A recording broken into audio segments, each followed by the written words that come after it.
Hello, everybody. Hello and welcome to the Confident Presenter launch. I'm sure this is going to be a fantastic event for a fantastic book. We're just going to wait a few minutes, just a couple of minutes, just to make sure that everyone who signed up can get out of their previous meeting, try to get past the domino effect of meetings overrunning and overrunning and overrunning in the afternoon. And that way you don't miss the beginning. So for those of you who don't know me, my name is Phil Wakenall, and I am proud to be a colleague of Andrea Pacini, and very happy to be your master of ceremonies for today to help to launch this book in the style that we would like. I don't have a bottle of champagne. I don't have a boat to hit the bottle against, but we'll do this online. We'll do it virtually, and with your help, we will do it very well, I am sure. So we've got a lot of fantastic people already on the line today. You will hear from some of them. We've got Lucy Mikaraka from the wonderful publishers Rethink Press, who I'm proud to call the publisher, and who are the publisher of Confident Presenter as well as many other great business books. And very shortly, we'll also hear from Steffi Hogan and from Todd Churches, who are renowned presentation specialists in their own right.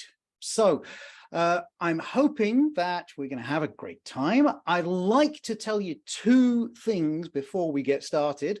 The first thing I'd like you to remember is we want to make this interactive. So later we will be hearing from an interview with Andrea. So you will hear from him quite a lot of the time.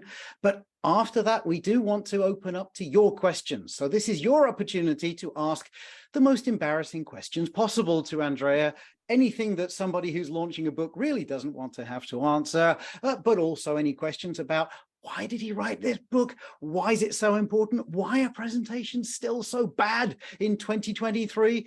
And all sorts of things. So please use the chat to interact with each other, to interact with Andrea and with me and with the other people you'll be hearing from, and to ask your questions. So later on, you can ask questions directly if you want to. You can use the Zoom function to put your hand up. And if you want me to ask the question on your behalf, then just put it in the chat, and I'll be very happy to do that. So that's the first thing. We want to make it interactive if we can. This is your event after all. The second thing I wanted to say is that in case you hadn't already heard, in which case, which rock have you been living under? We've got a very special offer for Confident Presenter. Today and tomorrow only, you can get Confident Presenter, the Kindle version, for only 99 pence, 99 cents, 99 euro cents, 99 pretty much anything, which is an extremely special launch price. And we hope that as many of you as possible will take advantage of this. So we've put in the chat, in the Zoom chat, you will see the links to be buying this. So by all means, go right ahead, and hopefully we'll be getting Confident Presenter to bestseller status on Amazon very soon.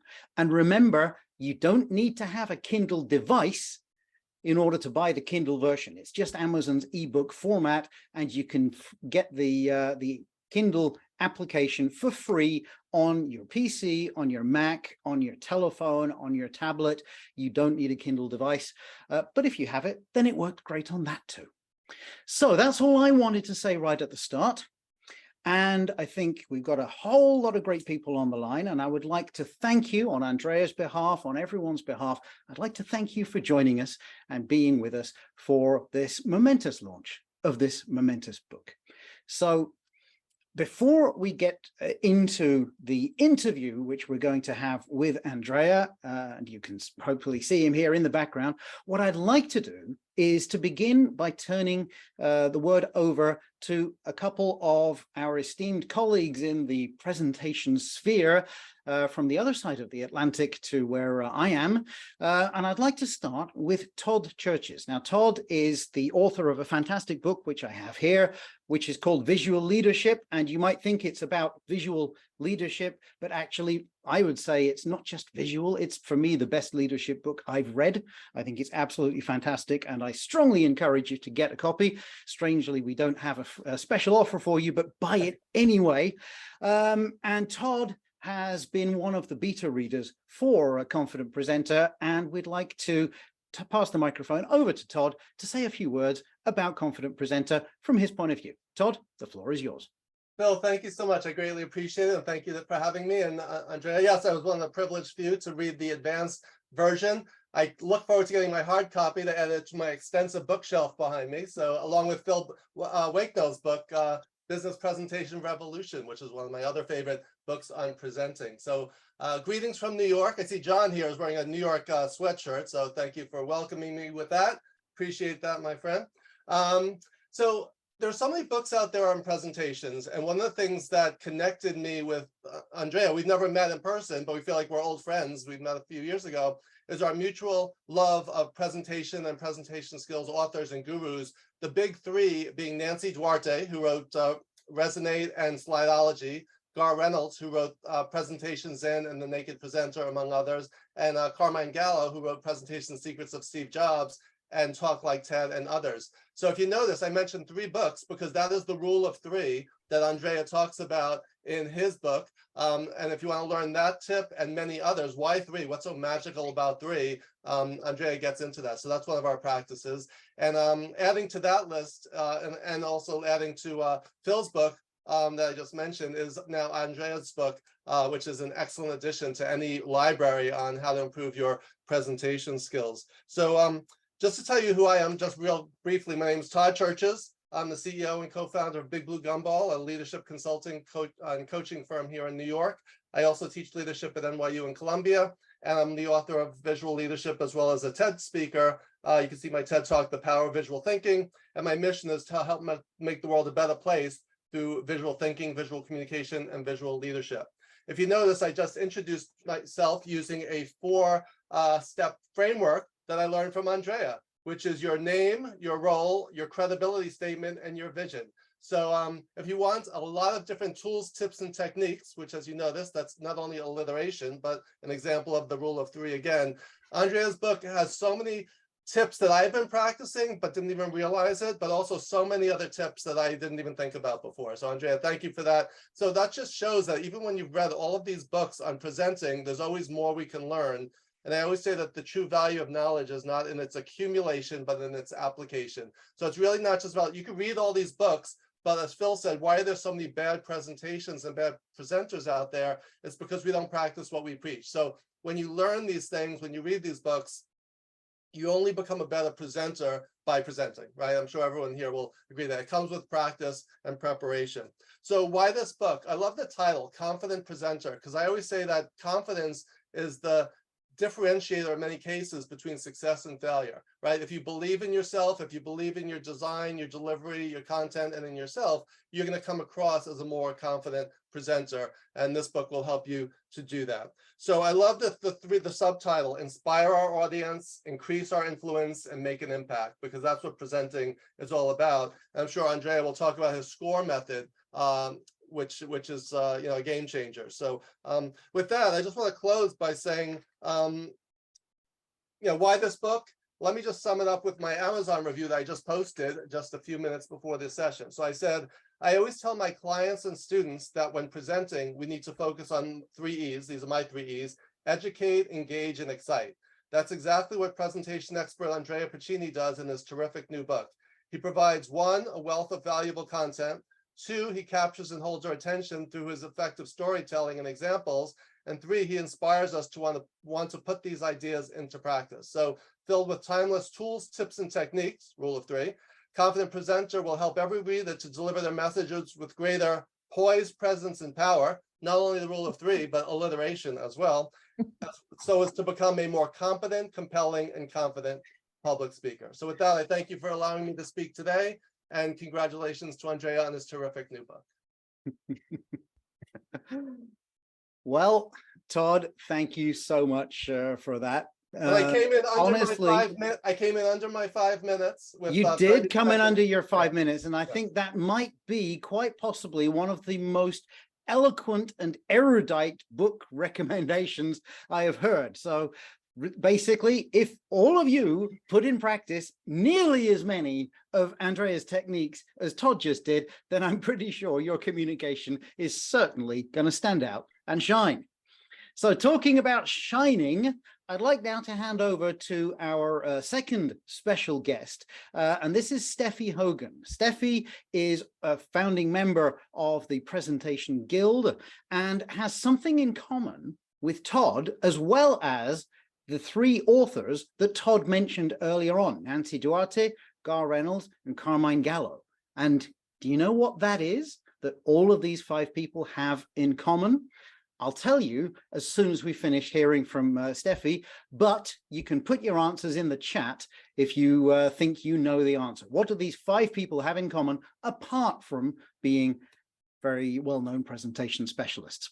So I'll hand over to Steffi now. Steffi is a specialist in many things presentation, in particular in terms of accessibility of presentations. And I'm fascinated by her ideas, which I think we all need to hear more of. And I really am looking forward to hearing what Steffi has to say about Confident Presenter. Steffi, the floor is yours. Well, now I am really curious because I don't know what we all have in common. So I can't wait until you tell us that. But hi, I'm Steffi Hogan, and I live outside of Baltimore, Maryland, and been doing presentation design, among other kinds of design, for a couple of decades now. And I'm, wait, I need to do the framework. Hold on. Steffi Hogan. My title is, right now, I'm a user experience manager at Red Argyle. I just left IBM as their associate UX director and account and accessibility advocate throughout the organization.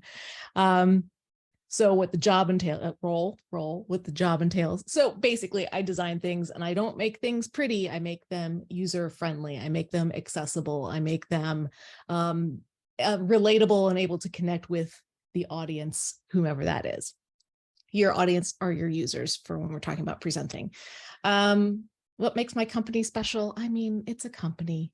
All companies are what they are. I don't know if one is more special than another, but let's talk about the Presentation Guild in particular. What's really special there is it is just a community of people who are very, very passionate about presenting and creating presentations.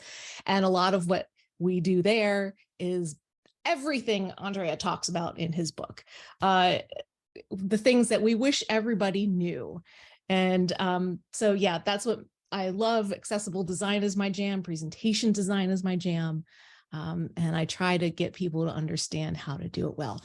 What I love about Andrea's book, he not only talks about, all the things that we try to get our people to understand, our stakeholders to understand as we're helping them create and build these presentations, but he does it in a way that it's so awesome. It's just full of stories, full of examples. They're all really, really relatable. Like, there are a lot of presentation books out there, and they're really good, but many of them aren't as successful in my eyes because they're just kind of dry.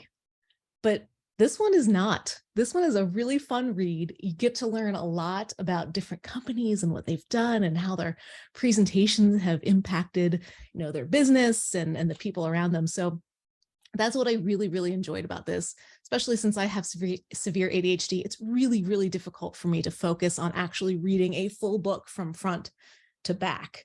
Extremely difficult. But this one was awesome. I mean, I had no trouble. Andrea, you did a great job because it kept me engaged throughout the whole thing. And all of the points are incredibly important. Slide design, keep them simple. Rehearse. Oh my gosh. Pay attention to that part. Rehearse. That way you don't need to rely on that stuff back there, right? Yeah, just overall, highly, highly recommend it. Think it's an absolutely wonderful book. And I hope lots of people read it and take it to heart because everything is just so incredibly important. Yeah, that's what I got. I hope, I can't wait to hear what Andrea has to say now. Wonderful. Thank you so much, Steffi. Thank you very much for joining us today, and thank you for those very, very kind words on Andrea's book, which I indeed was fortunate enough to have a chance to read an advanced version of, and privileged, in fact, also to be asked to write the foreword to it. So I'm probably biased, but I think it's a damn good book. And what I think, indeed, as Steffi said there, what I love the most is it's full of stories. So a lot of the people that Andrea has been working with and helping over the last few years will definitely recognize some of those stories within the book, and using all of them as positive examples of how to make presentations shine, how to make communication work really well. And those examples, I'm sure, are really, really powerful. So I've got two things I need to do before I introduce Andrea and our special guest interviewer today. The first thing is I need to answer that question I asked you before, because Steffi doesn't know what she has in common with all of these other wonderful people. And I don't know if Todd does either. But the answer is the Ideas on Stage podcast. Yes, indeed. Steffi and Todd, you have both been special guests on the Ideas on Stage podcast, as has Gar Reynolds on more than one occasion. I think he's been on possibly 3 times already.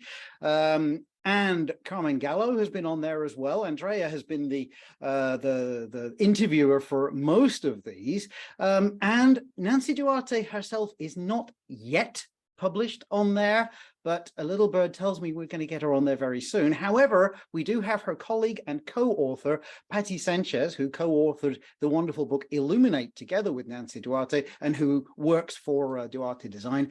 So there is that link there on the Ideas on Stage podcast. So if you are not already signed up to that, then definitely do so, because every month there's a fantastic resource. And not only do you get these wonderful experts giving their view on a different aspect of leadership and communication, you also get to see or to listen to Andrea every month as well. And in a moment, we'll listen to Andrea. I did just want to do a quick shout out, because I believe we have a special guest with us today. And that special guest is another special guest, in fact, is Grant Wright. And Grant is from Visual Jam, and he is the mastermind illustrator behind Confident Presenter. So it's not just the wonderful words, it's also some fantastic illustrations. We know the value of visual design, right, Todd? And the visual aspect. So a big thank you to Grant for all of the wonderful illustrations that you'll all discover when you get your hands on Confident Presenter.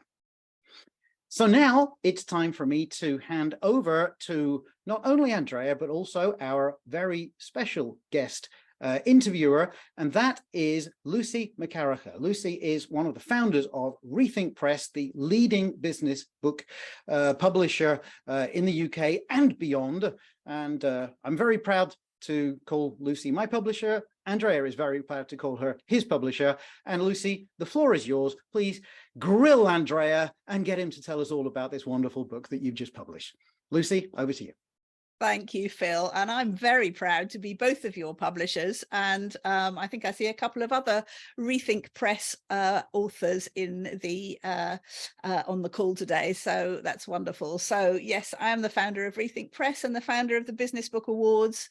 And so what my passion is to help authors write and publish wonderful books about what they do. And that is why I'm so thrilled to be talking to Andrea today, who has also interviewed me on his podcast too, which is a great experience. I hope I can do as well as an interviewer as you did with me, Andrea.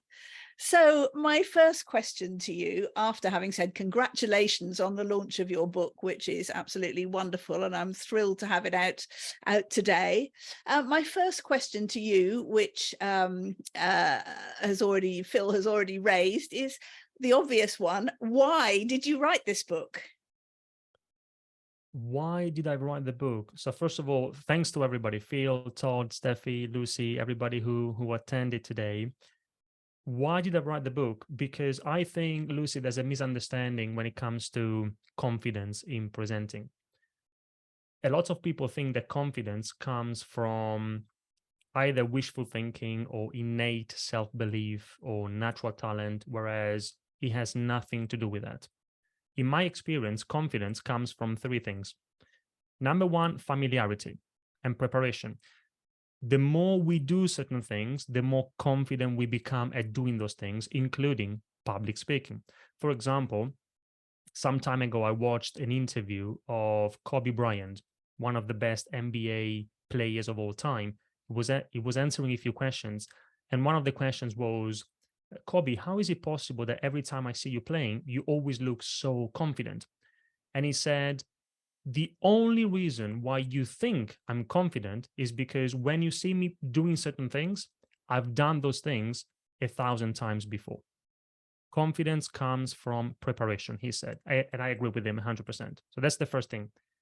The second thing is confidence also comes from following a certain process, which goes beyond just opening up PowerPoint and putting together some slides.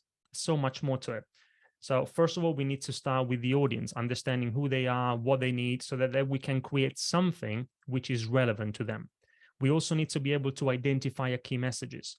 We need to be able to create a clear and engaging storyline from the very beginning, where you need to be able to grab the audience's attention, to the very end with a clear punchline or conclusion. Then from an illustration perspective, Steffi, Todd's areas of expertise also. Now, we don't have to use slides all the time or any other kind of visual support, but then if we do, it can be very powerful as long as we do it well. We don't want to end up with the typical death by PowerPoint. People can't read and listen at the same time. So you have the illustration side of things as well. And then you have the connection element with the audience. You also need to be able to make a good connection with the audience. So that's what I mean by following a certain process, which goes beyond just opening up PowerPoint. And not following such a process is what creates discomfort when we are in front of an audience. And then the final thing is this. A lot of people think, I'm pretty sure that when people look at the title confident presenter, they think that I talk about mainly delivery skills, eye contact, body language, gestures, voice. Now, these things are important. We do work on these techniques when we help our clients, but it's not the main thing. First of all, we need to think about our message. Phil, in his foreword, says that in his experience, 80% of your confidence comes from your ability to develop a compelling message. That's really where confidence comes from. If you don't have a story that resonates with the audience, it doesn't matter how beautiful your slides are. It also doesn't matter how good you are from a delivery perspective. So I wrote the book because there's a misunderstanding when it comes to understanding what it really takes to be a confident presenter, and I wanted to get it right. That's fantastic. That's such a great answer.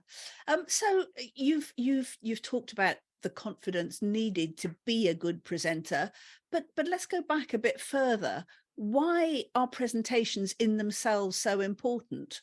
Why do presentations matter? They do because of course, I'm biased, but I think that presenting and public speaking is the most important skill you need right now. You can have the greatest idea in the world, but if you can't communicate it, it doesn't matter. Now, for example, Warren Buffett, a few years ago, gave a lecture to some students at Columbia University. And he said to the students, right now, I'm willing to invest $100,000 on each of you for 10% of the future earnings of any of you. So if you're interested, see me after class. And then he added something. He said, actually, you can increase your value by 50%. So I'm willing to invest $150,000 on you if you learn public speaking. And he wanted to make a point. And his point was that if you want to succeed in life, whatever that means for you, for example, if you want to grow your business or increase your influence and reputation, if you want to boost your career, whatever it is that you want to achieve, the single greatest skill that allows you to do that is your ability to pitch, present, and communicate your ideas. That's so very clear and so very well presented. I think we can all agree with that. That's wonderful. So in the book, Andrea, you go through 5 key principles for powerful presentations. Would you like to just outline what those 5 key principles are? Sure. And these principles, as Todd mentioned at the beginning, they come from the method we use at Ideas on Stage when we work with our clients. We call it the presentation score method. When you give a presentation, Lucy, you want to score, like in football, or for our friends from the US, soccer. Now, SCORE stands for 5 principles: simple, clear, original, related, and we'll see what that means, and enjoyable. Now, what we can do, Lucy, I can give you the high-level overview of these 5 principles, and then we'll see, depending on how much time we have. I'm very happy to unpack some of them in more detail, but here is the big picture. Simple, because the more you say, the less they remember. And so you need to keep it short, simple, and to the point. Clear, because your key messages should be obvious to everybody, including you as the presenter. And I can tell you, often that's not the case. Original, because you want your presentation to stand out, to be a bit different, so that they'll pay more attention and remember it for longer. Related, because when you give a presentation, as Phil says in his great book, Business Presentation Revolution, when you give a presentation, it's their presentation or yours. It's always the audience's presentation. And so you need to make sure that what you say is useful and relevant to them, to your audience, not to you as the presenter. And by the way, for me, this is the most important principle of all. And again, if we have time, if we want, we can unpack this in a little bit more detail if there is an interest. And then enjoyable. Well, of course, if your audience enjoys your presentations, again, they'll pay more attention, they'll remember more, and maybe they'll do what you want them to do. They'll take action. And if that's your objective, and sometimes, or I should say often or always, that should be your objective. You want your audience to do something as a result of your presentation. If that's the case, that's why these 5 principles are so important. Okay, well, I mean, is there one of them that you'd like to dig further into? I mean, they're all fascinating, but is one of them particularly important to you, do you think, that you'd like to kind of tell us a bit more about? Yeah, if I need to pick one, I would pick related. It has to be relevant, because if we think about it, you can have a message which is simple for the audience to understand. It can be clear for them to follow and remember. It may be even original and enjoyable, but if it's not relevant to your audience and their needs, then it doesn't matter. The key to great presenting is to always talk to your audience about them, even if you're talking about you. You need to make it about them. Your communication has to be relevant to the audience. Now, I'll give you an example, because Steffi said that she liked my stories and examples in the book. So let's use some examples. Now, if I tell you, by the way, what most people do is this, whether we are aware of it or not, instead of talking to the audience about them, a lot of people talk at their audiences about themselves. So, for example, if I tell you, Lucy, we have 158 offices all over the world, I'm talking at you about me, about the fact that we have so many offices all over the world and nobody cares. But if I tell you, Lucy, we have 158 offices all over the world so that you can get access to a customer support team wherever you are. Now I'm talking to you, about you, even if actually I'm talking about me, how many offices we have. And that's the secret to great presenting. The most important thing is to create a message, a presentation in general, which is relevant to the audience, their needs, and the context.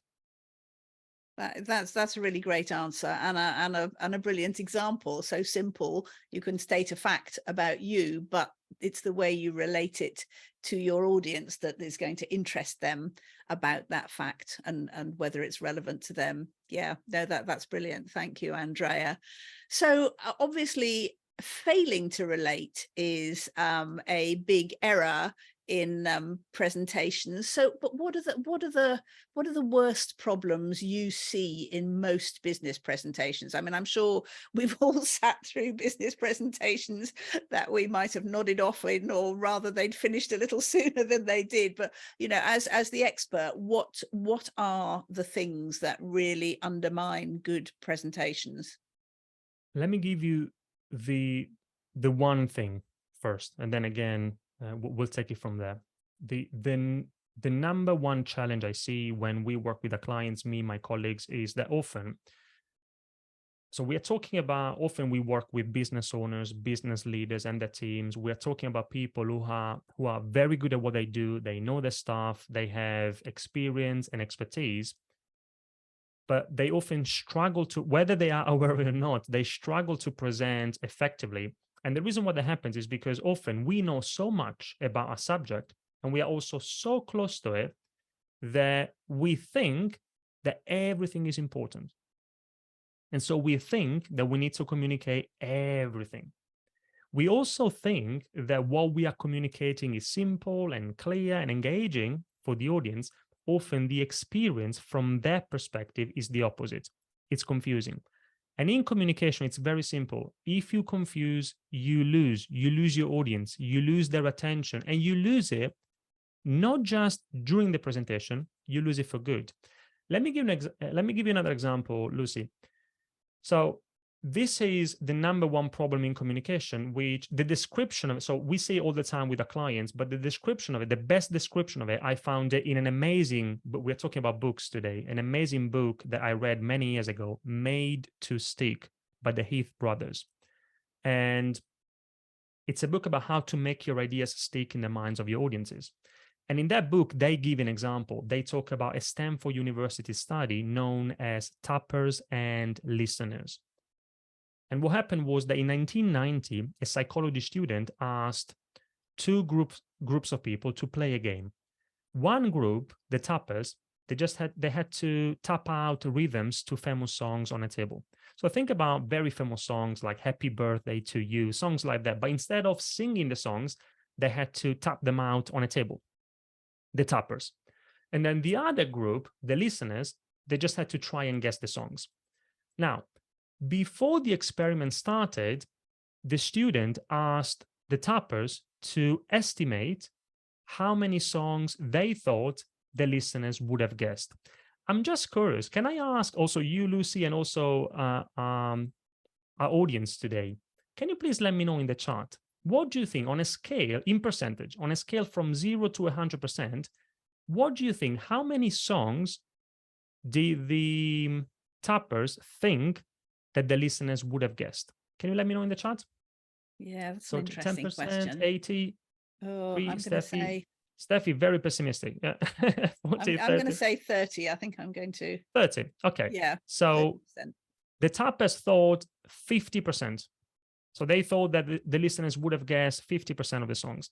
Now, in reality, what happened was very different. They guessed just 2.5% of the songs. Oh, 50, wow. That's nothing, is it? Yeah, Goodness. nothing. Why? Because if you are a tapper, you have knowledge that the listeners don't have. The course of knowledge. If you're a tapper, you have the songs in your head. And so then for you, as you tap it, it's obvious. And you find it very hard to understand why the listeners can't guess them. But if you're a listener, you don't have the knowledge. You don't have the songs in your head. And so for you, it's not obvious at all. Lucy, if you want to do a team building exercise and just for fun, if you want to play that game, I did it. Give it a try. It's not, if you're a listener, it's not obvious at all. And the point is that once we know something, like for the tappers, we find it hard to imagine what it means not knowing it. That's what the course of knowledge is all about. It's our inability to imagine what it means not knowing what we know. And if we think about it, it's not just a game we see all the time in communications. That's brilliant. That's such a good story. I mean, I'm really amazed that it's the percentage was actually as low as that. But I suppose that totally makes sense. And I love the quote that Phil's just put in the chat. The single biggest problem with communication is the illusion that it has taken place.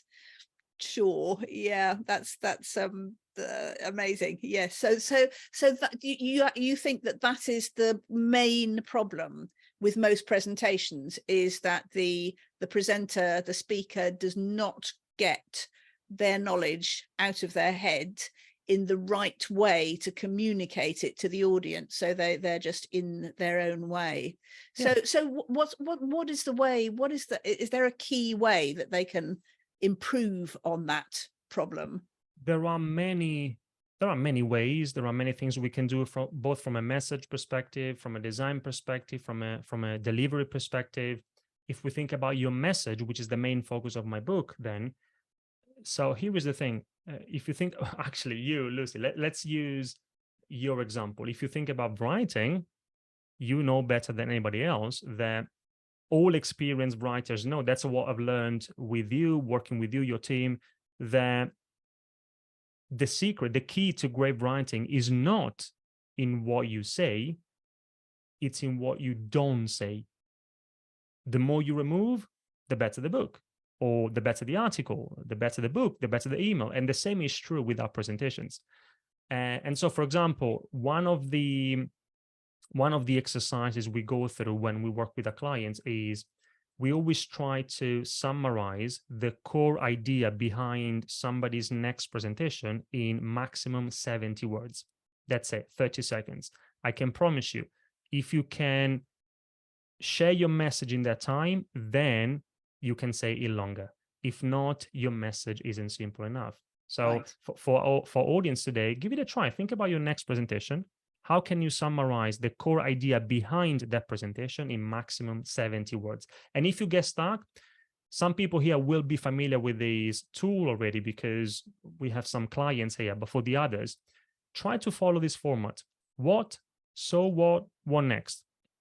So first of all, you want to tell your audience the what.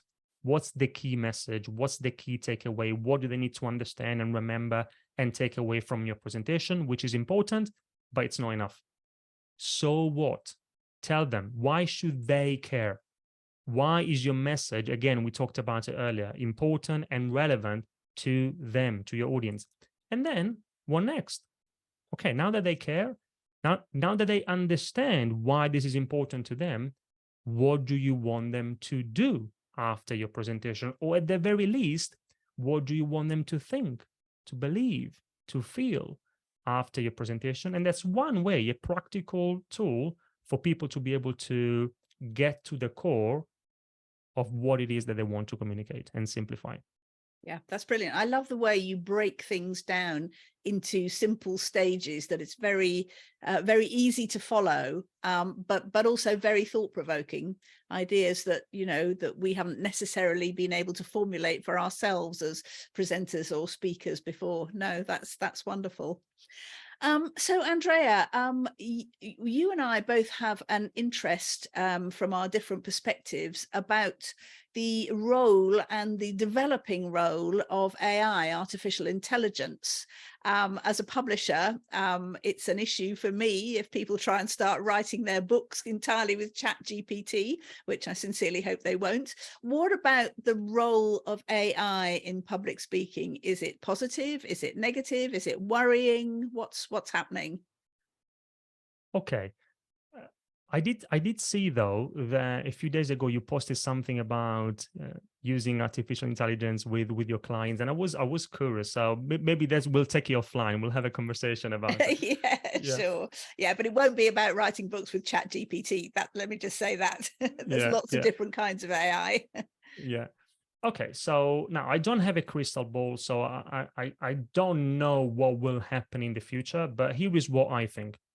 I think that no, AI, artificial intelligence, is not going to change, if you want, public speaking forever. And here is why. Jeff Bezos says that he's often asked, what do you think is going to change in the next 10 years?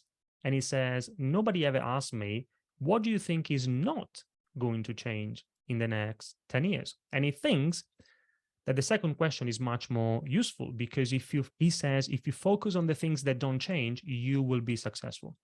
In the case of Amazon, for example, they know that 10 years from now, people will still want fast delivery, low prices, and a big selection. So if they focus on those things, if they keep paying attention to those things, they will be successful in the future. Now, when it comes to presenting, communication in general, it's the same thing. There are things that change and things that don't change. The things that change are tools and technology. For example, 50 years ago, we didn't have PowerPoint. A few years ago, we didn't have Zoom that we're using now. You mentioned ChatGPT, Lucy. A few months ago, we didn't have ChatGPT.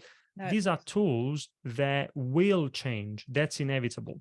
But then there are also things that don't change. And these are the fundamental principles of communication. The principles, for example, that I covered in the book. Aristotle was the first one more than 2,000 years ago who gave us some building blocks, the building blocks of persuasion, influencing, communication, and he didn't have access to that technology. So for example, in your case, Lucy, let's say that you give a presentation in 10 years.